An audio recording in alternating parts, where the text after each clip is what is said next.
आप सभी को महाशिवरात्रि पर्व की बहुत सारी शुभकामनाएं।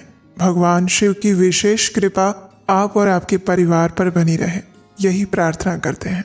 तो चलिए आज इस शुभ शिवरात्रि पर्व पर हम उससे जुड़ी हुई इस सुंदर पौराणिक कथा का श्रवण करते हैं। इस कथा को अंत तक अवश्य सुनिएगा और अगर आज आपने शिवरात्रि का व्रत किया है तो इस कथा का ध्यान पूर्वक श्रवण करने के बाद आपका ये व्रत संपूर्ण माना जाएगा। तो चलिए आज की शिवरात्रि व्रत कथा आरंभ करते हैं। ऋषियों ने पूछा, हे सूत जी, पूर्व काल में किसने शिवरात्रि के इस उत्तम व्रत का पालन किया था और अनजाने में भी इस व्रत का पालन करके किसने कौन सा फल प्राप्त किया था, इसके विषय में बताइए। तब सूत जी कहते हैं, हे ऋषियों, आप सभी लोग ध्यान से सुनिए। मैं इस विषय में एक निषाद का प्राचीन इतिहास सुनाता हूँ जो सभी पापों का नाश करने वाला है। बहुत प्राचीन समय की बात है। किसी एक वन में एक भील रहता था जिसका नाम था गुरुद्रुह। उसका कुटुंब बड़ा था और वो बलवान तथा क्रूर स्वभाव का होने के साथ ही क्रूरतापूर्ण कर्म में तत्पर रहता था। वो प्रतिदिन वन में जाकर मृगों को मारता और वहीं रहकर नाना प्रकार की चोरियां करता था। उसने बचपन से ही कभी कोई शुभ कर्म नहीं किया था और इस प्रकार वन में रहते हुए उस दुरात्मा भील का बहुत समय बीत गया। तत्पश्चात एक दिन बड़ी सुंदर और शुभकारक शिवरात्रि आई, लेकिन वो दुरात्मा घने जंगल में निवास करने वाला था, इसलिए उस व्रत को वो नहीं जानता था। उसी दिन उस भील के माता पिता और पत्नी ने भूख से पीड़ित होकर उससे याचना की, हे वनेचर, हमें खाने के लिए कुछ दो। उनके इस प्रकार याचना करने पर वह तुरंत धनुष लेकर चल पड़ा और मृगों के शिकार के लिए सारे वन में घूमता रहा। दैव योग से उसे उस दिन कुछ भी नहीं मिला और सूर्यास्त हो गया।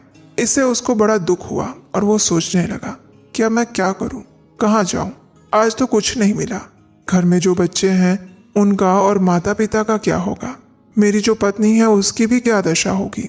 इसलिए मुझे कुछ लेकर ही घर जाना चाहिए, अन्यथा नहीं जाना चाहिए। ऐसा सोचकर वो व्याध एक जलाशय के पास पहुंचा और जहाँ पानी में उतरने का घाट था वहां जाकर खड़ा हो गया। वो मन ही मन विचार करता रहा कि यहाँ कोई न कोई जीव पानी पीने के लिए अवश्य आएगा। उसी को मारकर उसे साथ लेकर प्रसन्नता पूर्वक घर जाऊंगा। ऐसा निश्चय करके वो व्याध एक बेल के पेड़ पर चढ़ गया और वहीं जल साथ में लेकर बैठ गया। उसके मन में केवल यही चिंता थी कि कब कोई जीव आएगा और कब मैं उसे मारूंगा। इसी प्रतीक्षा में भूख और प्यास से पीड़ित होकर वो बैठा रहा। उस रात के पहले प्रहर में एक प्यासी हिरणी वहां पर आई जो चकित होकर जोर जोर से चौकड़ी भर रही थी। हे ब्राह्मणों, उस मृगी को देखकर व्याध को बड़ा हर्ष हुआ और उसने तुरंत ही उसके वध के लिए अपने धनुष पर एक बाण का संधान किया। ऐसा करते हुए उसके हाथ के धक्के से थोड़ा सा जल और बिल्व पत्र नीचे गिर पड़े और उस पेड़ के नीचे शिवलिंग था। इस जल और बिल्व पत्र से शिव की प्रथम प्रहर की पूजा संपन्न हो गई। उस पूजा के महात्म्य से उस व्याध का बहुत सारा पाप नष्ट हो गया। वहां होने वाली खड़खड़ाहट की आवाज को सुनकर हिरणी ने भय से ऊपर की ओर देखा। व्याध को देखकर वो व्याकुल हो गई और कहने लगी, हे व्याध, तुम क्या करना चाहते हो, मेरे सामने सच सच बताओ। हिरणी को इस प्रकार मनुष्य की भांति बात करते हुए सुनकर उस व्याध ने कहा, आज मेरे कुटुंब के लोग भूखे हैं, इसलिए तुम्हें मारकर उनकी भूख मिटाऊंगा, उन्हें तृप्त करूंगा। व्याध के ऐसे दारुण वचन सुनकर और जिसे रोकना कठिन था, ऐसे दुष्ट भील को बाण ताने हुए देखकर वो मृगी सोचने लगी कि अब मैं क्या करूं, कहाँ जाऊं, कोई अच्छा उपाय सोचती हूँ। ऐसा विचार करके उसने वहां इस प्रकार कहा। मृगी कहती है, हे भील, मेरे मांस से तुम्हें सुख मिलेगा और इस अनर्थकारी शरीर के लिए इससे अधिक महान पुण्य का कार्य और क्या हो सकता है। उपकार करने वाले प्राणी को इस लोक में जो पुण्य प्राप्त होता है उसका तो 100 वर्षों में वर्णन नहीं किया जा सकता। लेकिन इस समय मेरे सारे बच्चे मेरे आश्रम में हैं। मैं उसे अपनी बहन को या फिर स्वामी को सौंपकर लौट आऊंगी। हे वनेचर, तुम मेरी इस बात को मिथ्या मत समझना। मैं फिर तुम्हारे पास लौट आऊंगी और उसमें कोई संशय नहीं है। सत्य से ही धरती टिकी हुई है, सत्य से ही समुद्र अपनी मर्यादा में स्थित है और सत्य से ही निर्झरों से जल की धाराएं गिरती हैं। सत्य में ही सब कुछ स्थित है। मृगी के ऐसा कहने पर भी जब व्याध ने उसकी बात नहीं मानी तब उसने अत्यंत विस्मित और भयभीत होकर फिर से कहना आरंभ किया। मृगी ने कहा, हे व्याध, सुनो, मैं तुम्हारे सामने ऐसी शपथ खाती हूँ जिससे घर जाने पर मैं अवश्य तुम्हारे पास लौट आऊंगी। ब्राह्मण अगर वेद बेचते हैं और तीनों काल संध्या नहीं करते तो उसे जो पाप लगता है, पति की आज्ञा का उल्लंघन करके स्वेच्छा अनुसार कार्य करने वाली स्त्रियों को जिस पाप की प्राप्ति होती है, किए हुए उपकार को ना मानने वाले, भगवान शंकर से विमुख होने वाले, दूसरों से द्रोह करने वाले, धर्म को लांघने वाले और विश्वासघात तथा छल करने वाले लोगों को जो पाप लगता है, उसी पाप से मैं भी लिप्त हो जाऊं अगर मैं लौट कर ना आऊं। इस प्रकार अनेक शपथ खाकर वो मृगी वहां से चुपचाप खड़ी हो गई और तब उस व्याध ने उस पर विश्वास किया और फिर उससे कहा, ठीक है, जल्दी जाओ और वापस आ जाना। तब वो मृगी बड़े हर्ष के साथ पानी पीकर अपने आश्रम मंडल में गई। इतने में ही रात का वो पहला प्रहर व्याध के जागते जागते बीत गया। तब उस हिरनी की बहन दूसरी मृगी, जिसका पहली ने स्मरण किया था, उसी की राह देखती हुई वो जल पीने के लिए वहां आई। उसे देखकर भील ने स्वयं बाण को तरकश से खींचा और ऐसा करते हुए फिर से पहले की भांति भगवान शिव के ऊपर जल और बिल्व पत्र गिर गए। और इस प्रकार अनजाने में ही महात्मा शंभु की दूसरे प्रहर की पूजा संपन्न हुई। यद्यपि वो प्रसंगवश हुई थी, लेकिन फिर भी व्याध के लिए सुखदायिनी हो गई। मृगी ने उस वनेचर को बाण खींचते हुए देखकर पूछा, हे वनेचर, ये क्या कर रहे हो? तो व्याध ने पूर्ववत उत्तर दिया, मैं अपने भूखे कुटुंब को तृप्त करने के लिए तुम्हें मार रहा हूँ। ये सुनकर मृगी कहती है, व्याध, मेरी बात सुनो, मैं धन्य हूँ, मेरा देह धारण सफल हो गया, क्योंकि इस अनित्य शरीर के द्वारा कुछ न कुछ उपकार होगा। लेकिन मेरे घर में छोटे छोटे बच्चे हैं, मेरी एक बहन है, इसलिए मैं एक बार जाकर उन्हें अपने स्वामी को सौंप दूं, फिर तुम्हारे पास आऊंगी। तब व्याध कहता है, मुझे तुम्हारी बात पर कोई विश्वास नहीं है, मैं तुम्हें मारूंगा और उसमें कोई संशय नहीं। ये सुनकर वो हिरणी भी भगवान विष्णु की शपथ खाती है। वो कहती है, हे व्याध, जो कुछ मैं कहती हूँ उसे सुनो। अगर मैं लौट कर ना आई तो अपना सारा पुण्य हार जाऊं। जो वचन देकर उससे पलट जाता है वो अपने पुण्य को हार जाता है। जो पुरुष अपनी विवाहिता पत्नी को त्याग कर दूसरी स्त्री के पास जाता है, वैदिक धर्म का उल्लंघन करके कपोल कल्पित धर्म पर चलता है, भगवान विष्णु का भक्त होकर शिव की निंदा करता है, माता पिता की निधन तिथि को श्राद्ध आदि ना करके उसके सूना बिता देता है और मन में संताप का अनुभव करके अपने दिए हुए वचन को पूरा करता है, ऐसे लोगों को जो पाप लगता है वो सारा पाप मुझे लगे अगर मैं वापस लौट कर ना आऊं। मृगी के द्वारा ऐसा कहने पर व्याध ने उस मृगी से कहा, ठीक है, जाओ। वो मृगी भी अपना जल पीकर हर्षपूर्वक अपने आश्रम में चली गई और उतने में रात्रि का दूसरा प्रहर भी व्याध के जागते जागते बीत गया। इस समय तीसरा प्रहर आरंभ हो गया और फिर मृगी के लौटने में बहुत विलंब हुआ। ये जानकर चकित होकर व्याध उसकी खोज करने लगा और उतने में ही उसने जल के मार्ग में एक हिरण को देखा। वो बड़ा रुष्ट पुष्ट था। उसे देखकर वनेचर को बड़ा हर्ष हुआ। वो धनुष पर बाण रखकर उसे मारने के लिए आगे बढ़ा और ऐसा करते हुए उसके प्रारब्धवश कुछ जल की बूंदें और बिल्व पत्र शिवलिंग पर फिर से गिरे और उससे उसके सौभाग्य से भगवान शिव की तीसरे प्रहर की पूजा भी संपन्न हो गई। इस प्रकार भगवान ने उस पर अपनी दया दिखाई। पत्तों के गिरने आदि का शब्द सुनकर उस मृग ने व्याध की ओर देखा और उससे पूछा, क्या कर रहे हो? तब व्याध ने उत्तर दिया, मैं अपने कुटुंब को भोजन देने के लिए तुम्हारा वध करूंगा। व्याध की यह बात सुनकर हिरण के मन में बड़ा हर्ष हुआ और तुरंत ही उसने व्याध से कहा, हे व्याध, मैं धन्य हूँ, मेरा रुष्ट पुष्ट होना सफल हो गया, क्योंकि मेरे शरीर से आप लोगों की तृप्ति होगी। जिसका शरीर परोपकार के काम में नहीं आता उसका सब कुछ व्यर्थ हो जाता है। लेकिन कृपया एक बार मुझे जाने दो, मैं अपने बालकों को उनकी माता के हाथ में सौंपकर और उन सबको धीरज बंधाकर यहाँ लौट आऊंगा। उसके ऐसा कहने पर व्याध मन ही मन बड़ा विस्मित हुआ। उसका हृदय ये 3 प्रहर की पूजा करके थोड़ा बहुत शुद्ध हो गया था। उसके सारे पाप पुंज नष्ट हो चुके थे, इसलिए उसने ऐसा कहा, जो जो यहाँ पर आए हैं वो सब तुम्हारी तरह बातें बनाकर चले गए, लेकिन वे वंचक अभी तक नहीं आए हैं। हे मृग, तुम भी इस समय संकट में हो, इसलिए झूठ बोलकर जा रहे हो, और फिर आज मेरा जीवन निर्वाह कैसे होगा? तब उस मृग ने कहा, हे व्याध, मैं जो कुछ कहता हूँ उसे सुनो। मुझ में असत्य नहीं है। सारा चराचर ब्रह्मांड सत्य से ही टिका हुआ है। जिसकी वाणी झूठी होती है उसका पुण्य उसी क्षण नष्ट हो जाता है। और फिर भी भील, तुम मेरी सच्ची प्रतिज्ञा सुनो। संध्या काल में मैथुन और शिवरात्रि के दिन भोजन करने से जो पाप लगता है, झूठी गवाही देने से, धरोहर को हड़प लेने से, संध्या ना करने से द्विज को जो पाप लगता है, वही पाप मुझे भी लगे अगर मैं लौट कर ना आऊं। जिसके मुख से कभी शिव का नाम नहीं निकलता, जो सामर्थ्य रहते हुए भी दूसरों का उपकार नहीं करता, पर्व के दिन श्रीफल तोड़ता है, अभक्ष्य भक्षण करता है और शिव की पूजा किए बिना, भस्म लगाए बिना भोजन करता है, इन सब का पातक भी मुझे लगे अगर मैं लौट कर ना आऊं। उस हिरण की ऐसी बात सुनकर व्याध ने कहा, ठीक है जाओ, लेकिन शीघ्र लौट आना। व्याध के ऐसा कहने पर मृग पानी पीकर चला गया।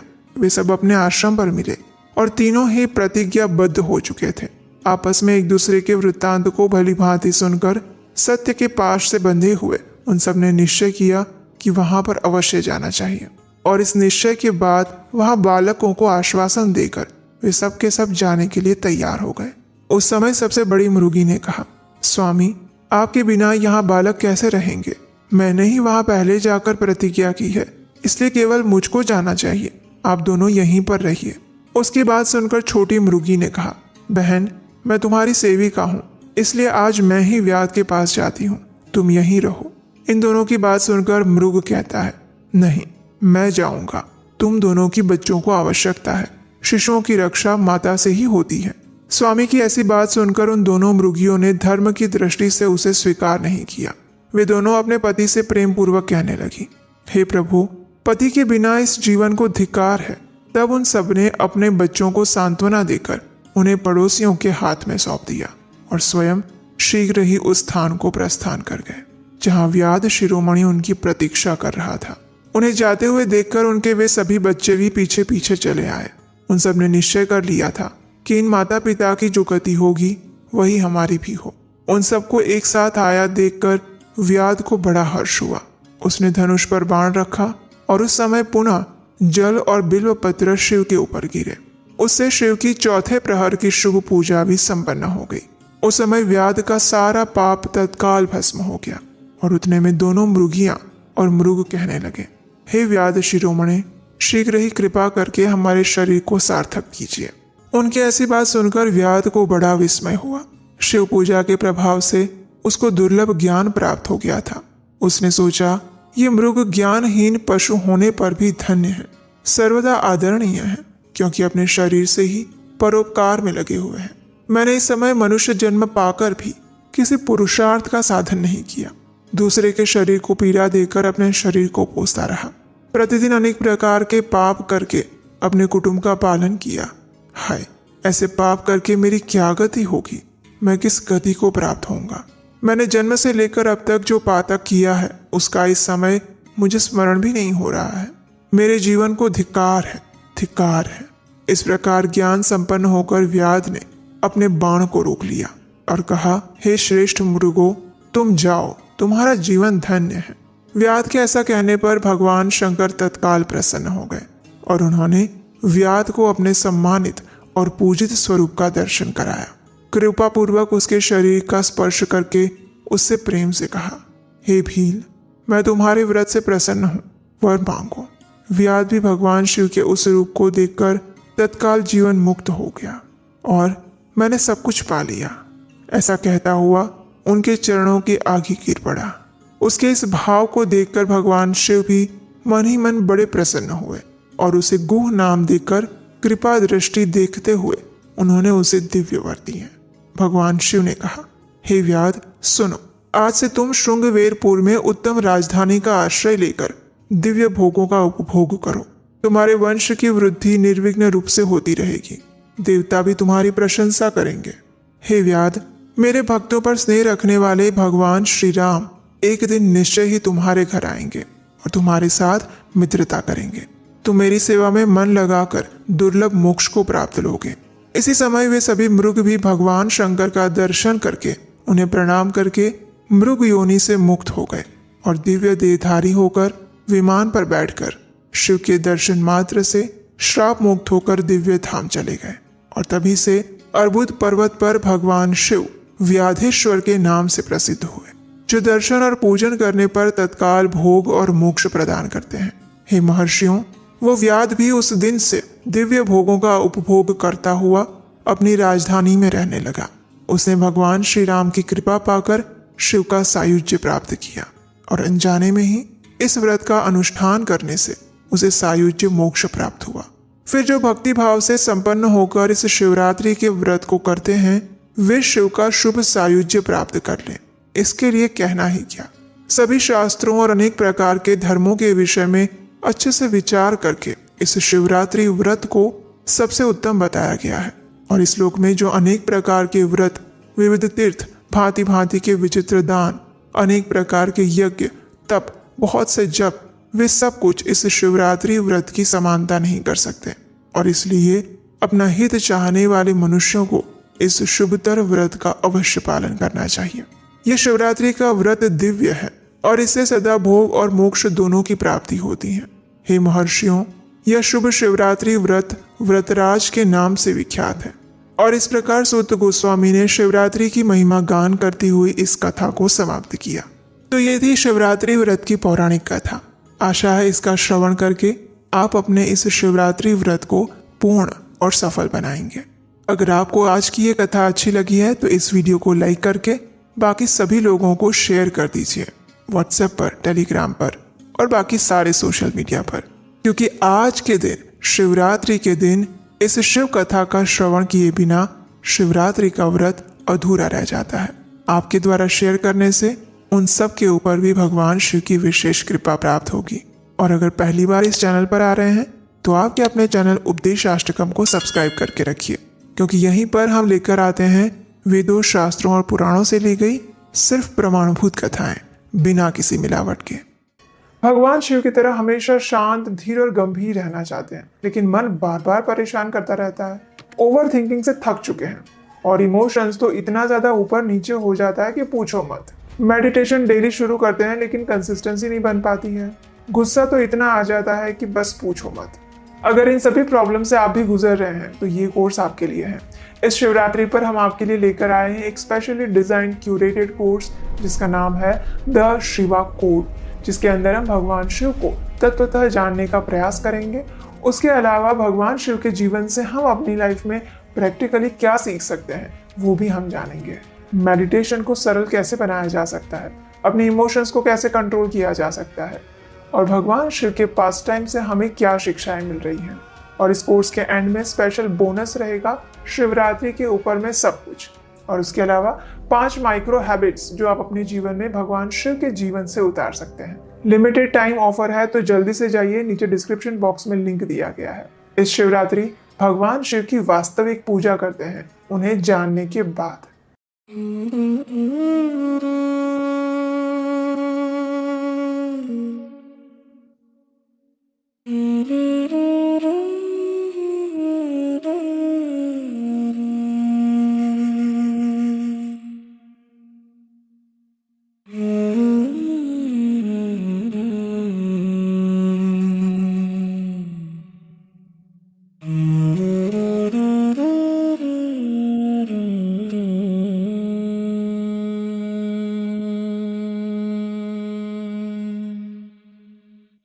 शिव रे शिव राम सखे प्रभो, त्रिविध ताप निवारण हे विभो।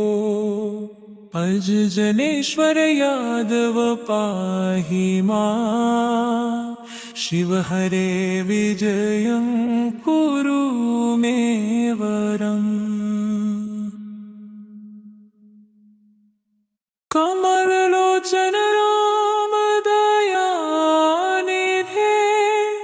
हर गुरु गज रक्षक गोपते।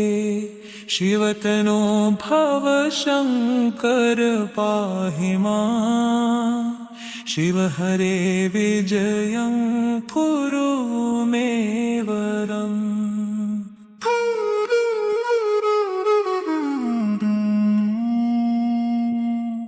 स्वजन रंजन मंगल मंदिर, भज भजति तं पुरुषं परं पदम् भवति तस्य सुखं परमाद्भुतम् शिव हरे विजयं कुरु मे वरम्।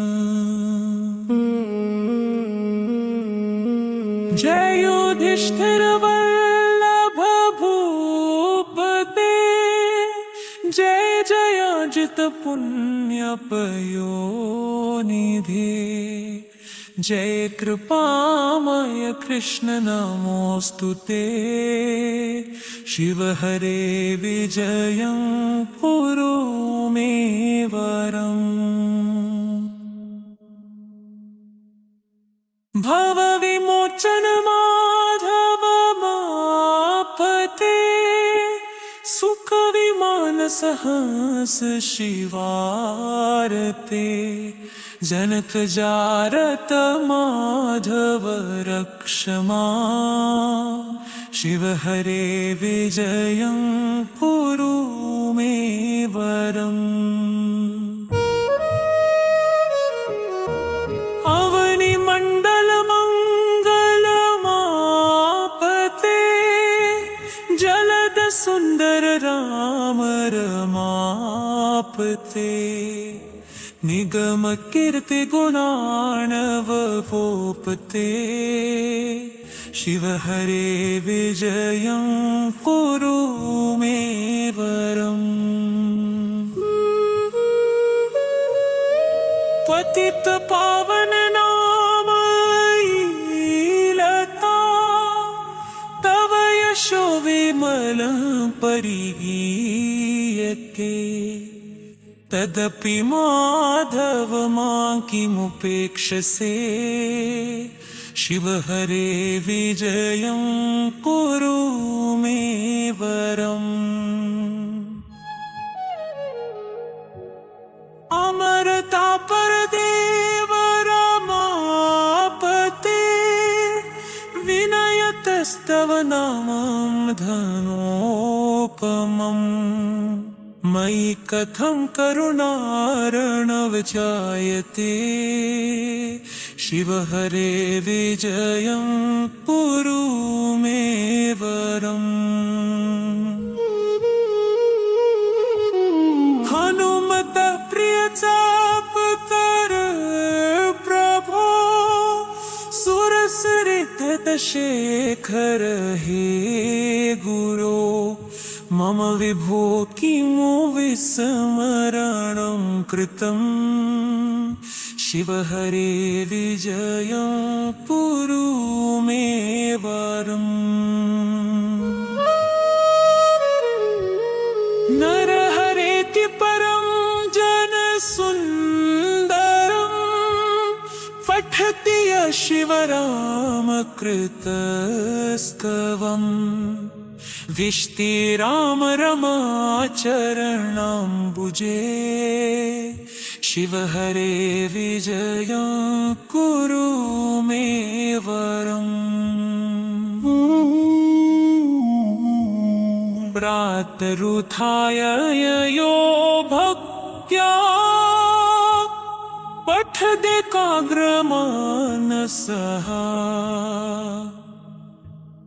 द्विजयो जायते तस्य विष्णु